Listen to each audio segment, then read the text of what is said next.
सर्व्हिसला गेला तरी तुम्हाला हजेरी किती मिळणार आहे?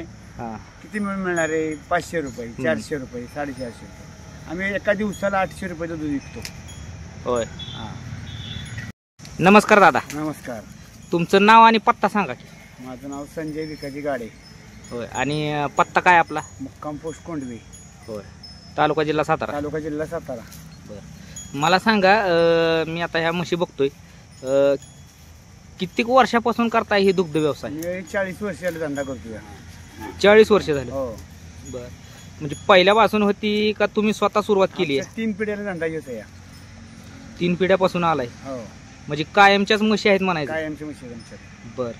मग सुरुवातीला तुम्ही किती घेऊन सुरुवात केली, काय सांगाल कशा पद्धतीने? सुरुवातीला 2000ची म्हस घेतली होती. 2000ला? 2000ला म्हस घेतली गाभण. बरं. आणि तिथून धंदा चालू केला. हा.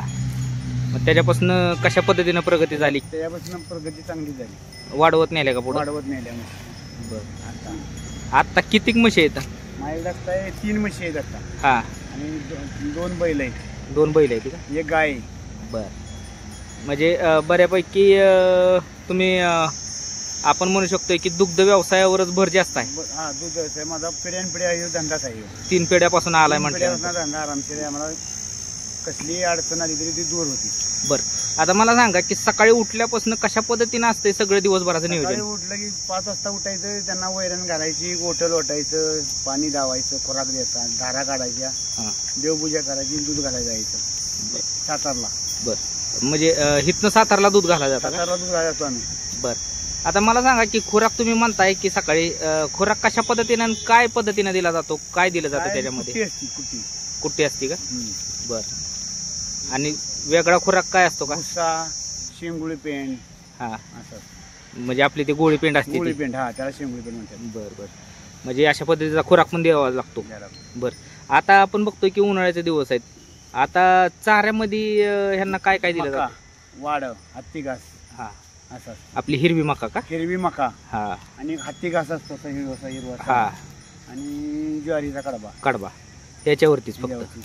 बरं. खुराकावर जोर द्यायचा. खुराकावर जास्त जोर जरा. आता ह्याच्यामध्ये दूध देणाऱ्या किती आहेत किंवा गाभण कशा काय? दूध देणारे 2 आहेत. हा. एक गाभण आहे. एक गाभण आहे का फक्त? एक गाभण आहे. आता मी म्हशी दुसऱ्या घेणार असला हत्ती घास असतो. हा. हत्ती घास बोलतात. बरं बरं. त्या पद्धतीनं चारा दिला जातो.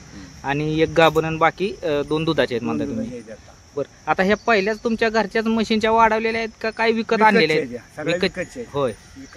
बरं. मला सांगा कुठल्या कुठल्या जातीच्या काय सांगाल? ती दुगल जातीची आहे. बरं. ती मोर आहे पडेली. बरं बरं. आणि ती दुगल आहे साधी. होय. आणि जापर आहे, ती दुगल आहे, ती मोर आहे. बरं बरं बरं. म्हणजे 3 प्रकारच्या 3 आहेत म्हणायचं? प्रकारच्या म्हशी आहेत माझ्याकडे. म्हणजे दुसरे एक होते आता, पण विकली आता. बरं. आता मला सांगा दूध देण्याचं प्रमाण कसं आहे ह्याचं? त्यांचे 5 लिटर दूध येतं. येल्यानंतर 5-5 लिटर चालते सगळ्या टोटली 5-5 लिटर. बरं. आपल्या गावरांमध्ये ह्याच्यामध्ये फरक पडतो का? फरक आहे जास्त. ती साधी 2-2.5 लिटर देणार. हा. साधी म्हस. ती जातीच्या म्हशी. हा. ही म्हस कधी दुधाला सरसच जास्त दुधाला देणार. खायला पण जास्त आणि दुधाला पण जास्त. म्हणजे यांना खायला पण जास्त लागतं? खायला पण लागतं नाही. बारा खोराक लागतो जेव्हा. होय. वेल्या उन्हाळ्याला तसे असं असते उन्हाळ्याला. बरं. खराब होते उन्हाळ्याला. किती खाय घातलं ना तरी धग असती ना, त्या धगीमुळे दगदगीने खराब होते. जेव्हा जेव्हा वरची हवा चालू होईल, गार हवा चालू होईल, थंड, तेव्हा त्यांना गारवाले लागतो. उष्ण चालत नाही. बरोबर. थंड लागतंय सारखं यांना. म्हशीला तिला थंड लागतं. जेवढं थंड ना तेवढं तुम्हाला दूध जास्तच. होय. असं आहे. बरं. आता मला सांगा की ह्याच्यामध्ये सरासरी किती दूध निघतं बरं 3 म्हशींमध्ये? 3 म्हशी म्हणजे माझं दूध असतं की 15, 14, 12, 13 लिटर दूध निघतं माझं एका टायमिंगचं. टायमिंग. म्हणजे दिवसाकाठी एक 25-26 लिटर? नाही. दोन्ही वेळेचं. 2 वेळेचं? हा, 2 वेळेचं. बरोबर. आणि जवळपास बघितलं तर हे 25-30 लिटर दूध जर म्हटलं तर तुम्ही म्हटलं की सातारला आपण जाऊन घालतो. बरं. ती कसं डेअरीला घालता का रतिबाला? गिरायकांना 60 रुपये. रतिबाई का? माझं बांधील गिरायक आहे ती सगळी. होय. अपार्टमेंट मध्ये ती सगळी बांधील गिरायक आहे. 50-60 रुपयाने घालतो मी दूध. 50-60 रुपये दर भेटतो? हा, आरामशीर दूध मिळतो. म्हणजे बांधीलच गिरायक आहे फिक्स. होय. मला सांगा आता कडबा ही तुम्ही म्हणताय तर ह्या कडबा वगैरे या गोष्टी विकत आणावं लागतात असतील. विकत आणतो सगळ्या आम्ही. आमचा घरचा पण असतो म्हणजे विकतचा पण घेतो. कमीत कमी नाही म्हणलं तरी माझ्याकडे आता माझ्या गंजीला 2,500 कडबा आहे. होय. 2,500 कडबा घेतला मी. 3,000 रुपये शेकड्याने कडबा घेतलाय. होय. विकत घेतलाय कडबा. बर बर. आता घरचा 700 कडबा आहे का, बाकीचा सगळा विकतचा आहे. ठीक आहे पडेल. बर. म्हणजे विकतची वैरण सुद्धा ह्याला लागते जास्त. लागते की. आणि खुराक पण विकतचाच आहे. सगळं सगळं सगळं. मग मला सांगा, जर महिन्याकाठी कित्येक दुधाचं उत्पन्न निघतं ह्यातून? माझ्या उत्पादन मला भरपूर मिळते त्याचं. आणि तुमचा खुराकाचा म्हणा किंवा वाळ्या वैरणीचा खर्च जाऊन कसं असतं, काय गोष्टी नफा तोटा पण होतो ना. काय वेळेला नफा होतो, काय वेळेला तोटा होतो, काय नफा होतो. सगळे सहन करायची पात्रता. म्हणजे चढ उतार राहतो. चढ उतार राहतो ह्या धंद्यात. सगळेच म्हणजे आवक होते असा काय मुद्दा नाही. काय वेळेला खड्डा होईल, काय वेळेला चढ होईल, काय वेळेला जास्त फायदा होईल. म्हणजे तेवढे मायनस प्लस करायचं लागतंच. म्हणजे कमी जास्त होत राहतं त्याचं. त्यामुळे ते कुठेतरी मेंटेन होत असेल ना, इकडचं तिकडं. होतं सगळं सांडा होतो. म्हणजे एकदम तोटा असा होत नाही. काय गोष्टी फायद्यात पण होत्यात, केल्यावर फायद्यात होत्यात. तोट्याचं काहीच होत नाही. आता मला सांगा की ह्याच्यामध्ये ह्याचं जे शेण आहे, ते शेण तुम्ही काय करता? म्हणजे विकतो आम्ही. होय. 5,000 रुपये ट्रॉलीने विकतो. 5,000 ट्रॉलीने? 5,000 ट्रॉलीने विकतो. कमीत कमी 40-50 हजाराचं खत गावतं आम्हाला वर्षाकाठी. बर. मग 40-50 हजाराचं खत गावतं म्हणल्यावर त्यांचा खुराक कडबा सगळा बाहेर निघतो. त्याच पैशात निघतो, बाहेर निघून जातो. म्हणजे नंतर बाकीचं जे काय आहे दुधाचं ते आपलं फायद्यात आहे. फायद्यात आहे, तोट्यात नाही. केल्यावर फायद्यात आहे.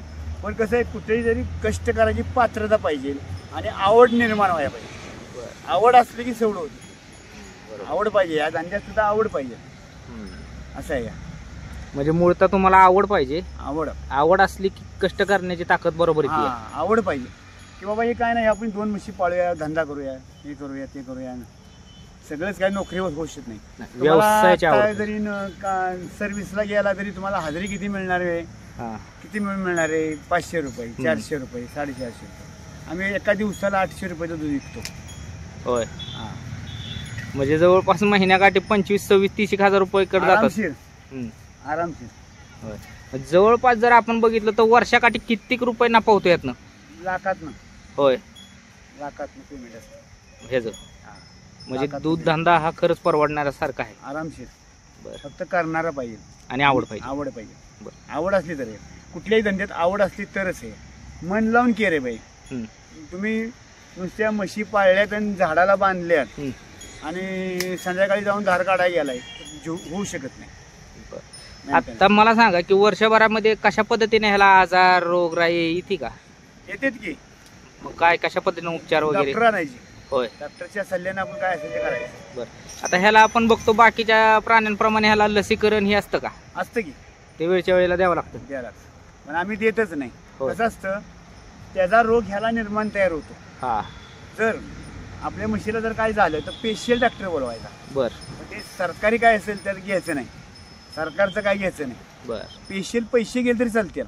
म्हणजे थोडक्यात प्रायव्हेट डॉक्टर बोलवूनच आपल्या पैशानेच उपचार करायचा. आपल्या प्रायव्हेट डॉक्टर बोलवूनच उपचार करायचा. असं सरकारीच काय घ्यायचं नाही अजिबात. कसं असतं, त्याचा रोग ह्याला निर्माण तयार झाला लय उशीर लागत नाही ना. बरोबर. त्या सुईच्या अंगनं जंतू ह्या म्हशीला बाद होत्यात. बरोबर. त्यामुळे त्याची सुई ह्याला वापरायची नाही.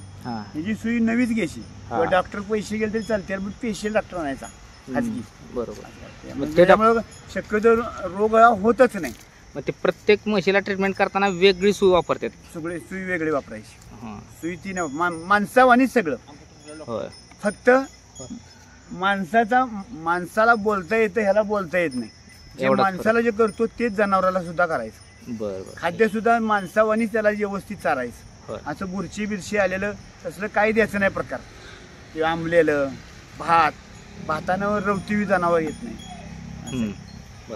आता मला सांगा की ह्या म्हशी तुम्ही म्हणताय की वेगवेगळ्या जातीच्या 3 आहेत. बरं. काय किमतीची एक म्हस असू शकते बरं? दादा ही म्हस 70,000ची आहे. 60-70ची 50च्या पुढे नाहीत या मशीनच्या किमती. बरं. आणि 5-5 लिटर शिवाय कमी जात नाही दुधाला. मला एक सांगायचं तुम्हाला की आता तुम्ही म्हणताय की बऱ्यापैकी हा व्यवसाय परवडतोय, दूध धंद्यासारखा व्यवसाय नाही, आणि नोकरीला हा व्यवसाय सरसच म्हणावा लागेल. 1 नंबर. बरं, मग आता जी आपण तरुण पिढी बघतोय की शिकून पोरांना नोकऱ्या नाहीत आणि आहेत तर प्रायव्हेट कंपन्यांनी नोकऱ्या आहेत, सरकारी नोकऱ्या तेवढ्या कमी झाल्यात, तर काय सांगाल तुम्ही अशा पोरांसाठी की बाबा आता पोरं काही पडीक पण आहेत? पडीक आहे बरोबर आहे, मान्य आहे मला. पण ते कसं आहे सध्या मुलांच्या ह्या क्षेत्रात मुलं शिरायला कमी झालेत. कसं MIDC जास्त पकडतात, टंगळ मंगळ करायला मिळते ना. आणि लग्नाचा पण प्रॉब्लेम आहे, त्याच्यामुळे पोरं जास्त नोकऱ्याच बघतात, शेती व्यवसाय करत नाहीत. म्हणजे आता मुलींना शेतकरी नको, शेतकरी नको, नोकरदार पाहिजे. त्याला तिकडं 50 रुपये का हजेरी असते ना, पण तिकडे मजेत काम करायला इकडे 100 मिळाले तरी नको आहेत. म्हणजे कष्ट करून 100 नको आहेत, आयुष आरामात तिकडं 50च बास. तिकडे 80 मध्ये 50 मध्ये चालते, 100 नको. पण नोकरीला हा व्यवसाय ऐकत नाही, नोकरीचा व्यवसाय कधीच ऐकत नाही. आणि जर समजा एखाद्याला थोडीफार जमीन आहे त्यांनी करायचं म्हणलं तर कशा पद्धतीने सुरुवात केली पाहिजे? कर्ज घ्यायचं, एक मस घ्यायची, परत झिरो हळूहळू हळूहळू प्रगती वाढवत जायची, जसा अनुभव येईल असं. अनुभव एकदम त्यानं डोंगर घ्यायचा नाही.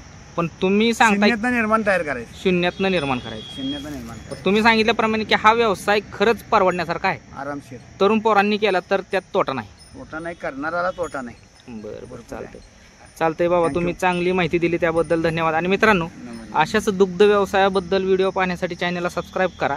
आणि दादांनी सांगितलेला अनुभव त्यांचा इतर दुग्ध व्यवसाय करणाऱ्या मित्रांपर्यंत जास्तीत जास्त हा व्हिडिओ शेअर करा. धन्यवाद.